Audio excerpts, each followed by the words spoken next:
Assalamualaikum warahmatullahi wabarakatuh. Perkenalkan, nama saya Tiara Rizky Cahya. Di sini saya bersama teman sekelompok saya, Fauzi Arfan, akan mempresentasikan hasil kerja kami mengenai mengevaluasi dinamika historis dan urgensi wawasan Nusantara sebagai konsepsi dan pandangan kolektif kebangsaan Indonesia dalam konteks pergaulan dunia. Berikut presentasi dari kami. Yang pertama, apa itu wawasan Nusantara? Wawasan Nusantara itu merupakan cara pandang bangsa terhadap negaranya dengan mengutamakan persatuan dan kesatuan di tengah berbagai keberagaman yang ada. Selanjutnya, urgensi wawasan Nusantara. Wawasan Nusantara memiliki peran sebagai dasar pedoman bagi bangsa Indonesia dalam menyelenggarakan kehidupan dan pergaulan yang memiliki fungsi sebagai bentuk perjuangan untuk mengisi kemerdekaannya, menjaga keutuhan wilayah dan bangsa serta negaranya. Kemudian, implementasi wawasan Nusantara. Wawasan Nusantara harus diimplementasikan dalam berbagai aspek kehidupan.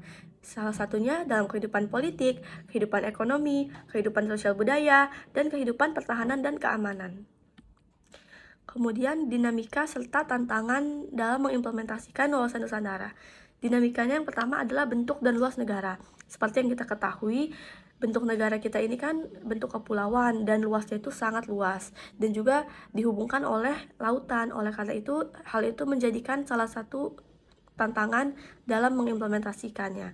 Kemudian keberagaman yang ada. Indonesia merupakan negara yang majemuk dengan berbagai keberagaman yang ada di masyarakatnya.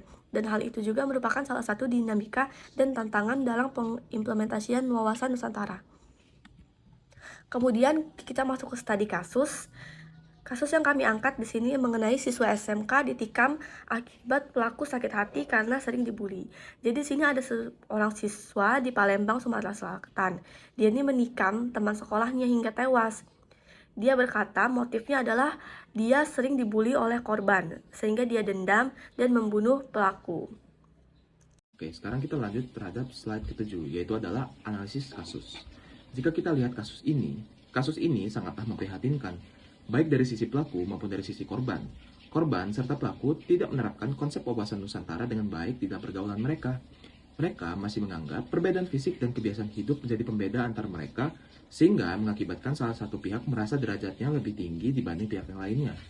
Hal ini sangatlah bertentangan dengan konsep wawasan Nusantara, di mana kita harus memandang bangsa kita sebagai bangsa yang satu.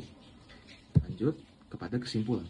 Kesimpulannya, konsep wawasan Nusantara adalah konsep tentang bagaimana suatu bangsa memandang diri dan bangsanya memiliki pengaruh kepada kemajuan bangsa. Konsep ini sudah ada sejak lama dan terus menyesuaikan diri dengan perkembangan zaman. Saat ini masih banyak kasus yang bertentangan dengan pengimplementasian konsep ini, sehingga pengimplementasian konsep wawasan Nusantara masih harus lebih didalami lagi oleh seluruh lapisan masyarakat Indonesia. Lalu kita masuk ke seksi saran. Yang pertama, konsep wawasan Nusantara harus diajarkan lebih dalam bagi seluruh lapisan masyarakat. Lalu saran yang kedua dari kami, masyarakat harus mengetahui bagaimana pengimplementasian wawasan Nusantara serta apa urgensinya bagi kemajuan bangsa. Sekian dari kelompok kami akhiri. Wassalamualaikum warahmatullahi wabarakatuh.